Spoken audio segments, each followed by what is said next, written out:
Today I'm at Pine Rest Cemetery in Foley, Alabama. I'm here to visit the gravesite of an NFL quarterback. That is the gravesite of Kenneth Michael Stabler, better known as Kenny Stabler, or maybe even better known yet as the Snake. When entering the cemetery, you can turn at the first or second road to the left, and you'll be nearest to Kenny Stabler's grave if you turn down those roads, as the cemetery is rather large. As I'm walking toward Kenny's gravesite, I'll mention a couple of things about him. Kenny was born in Foley, Alabama, and he's been laid to rest here in Foley, Alabama. The hospital that he was born in was the first hospital for Baldwin County, which Foley is in Baldwin County. And I've done a video on that shows the room where Kenny Stabler was born and even a baby picture of him. If you're interested, you may check that out on my videos. But anyway, Kenny was born to the parents of Leroy and Myrtle Stabler. And we'll go into more detail about that when we find their graves in the cemetery as well. In high school, Kenny would excel in not only football, but basketball and baseball as well. Kenny Stabler was good enough in baseball that he would even get contract offers for the minor leagues from the Houston Astros and New York Yankees. Oh, but those high school years were so awesome for Kenny Stabler as a quarterback on the football team. During his high school years, he would have 29 wins and just one loss. Now, for Kenny's college career, he would be recruited by Coach Bear Bryant of the University of Alabama fame, and he would spend 4 years there. As we get up on the platform part of the bricks, you'll see what appears to look like a book opened, and it has the Lord's Prayer on it. But I want to give you a direction on how to find Kenny's grave from here. You'll look to your left, and just off at a distance, we'll see looks like a little angel, and we're going to head that way to Kenny Stabler's grave. Before I mention any more about Kenny's college career, I should have been mentioning that he got his nickname, the Snake, from his high school coach. And it said he gave it to him after Kenny made a long, winding touchdown run. In 1964, when Kenny was a freshman at Alabama, he was not allowed to play on the varsity in the university division, and he was just on the freshman team there. And that was the year that the Crimson Tide would win the national championship with quarterbacks Joe Namath and Steve Sloan. Even though Alabama was a national championship winner, they would end up losing in the Orange Bowl that year. But the next year, when Kenny Stabler was a sophomore, he was played sparingly, but they would still end up being national champions for the second year in a row there, and also that year they would end up winning the Orange Bowl. For Kenny's junior year, it turned out to be an awesome year. He would take over as starting quarterback for the football team, and the team would go on to be undefeated with a record of 11 wins and no losses, and they would end up also winning the Sugar Bowl that year. Kenny's senior year didn't go as well, and that year the team went with 8 wins, 2 losses, and 1 tie, and during the season, Kenny would be kicked off of the football team for a little while. In 1968, the Oakland Raiders would pick Kenny Stabler in the second round of the NFL draft. Kenny Stabler excelled as an Oakland Raider.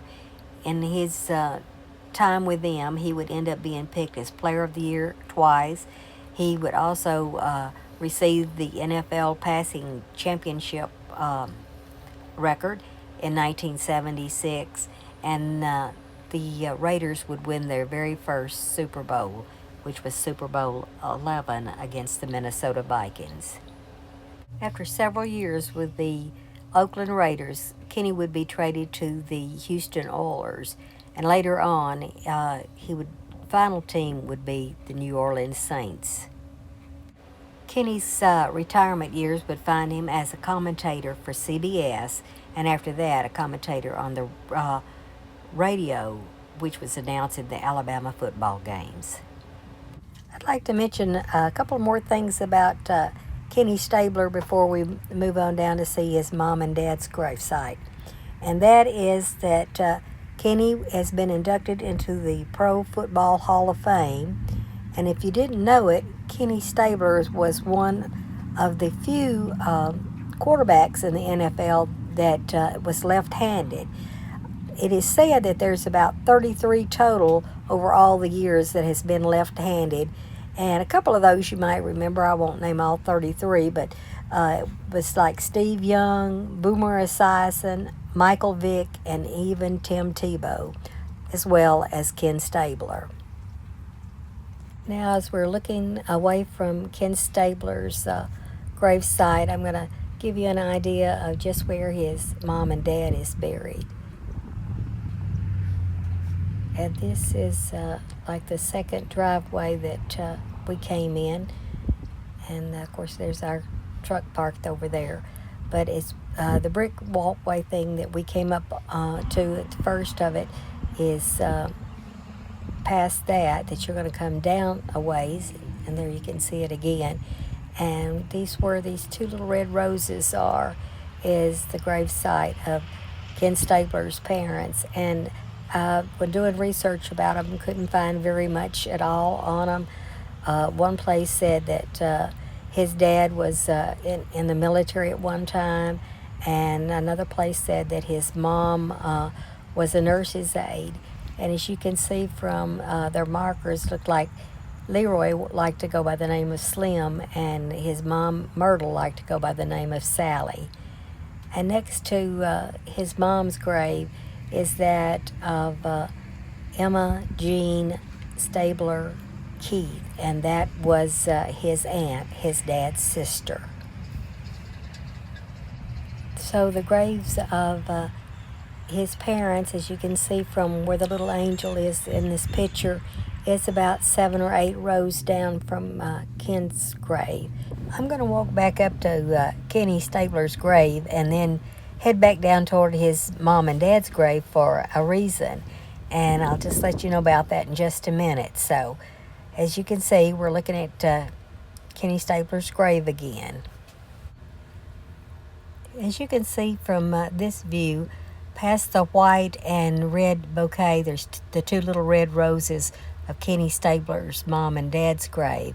But I noticed as I was going to their grave initially that there is 2 markers across the aisle from theirs, and it had Stabler on it. And I wanted to check that out and let you know who these people are.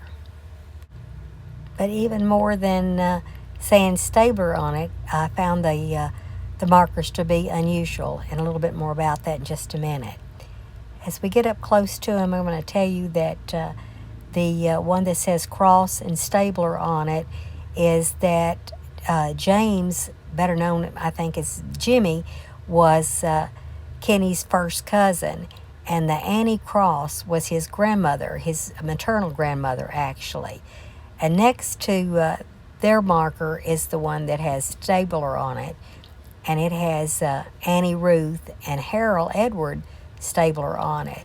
And Harold Edward was the brother to Leroy, which is Kenny's dad.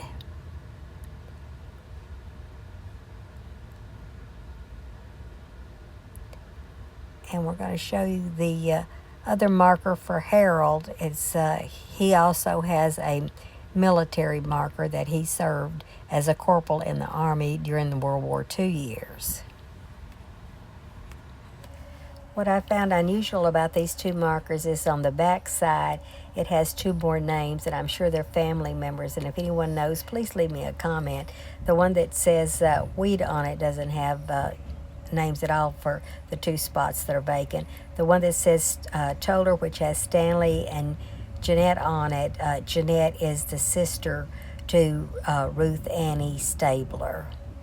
I'm going to go back and give you one last look at Kenny Stabler's marker.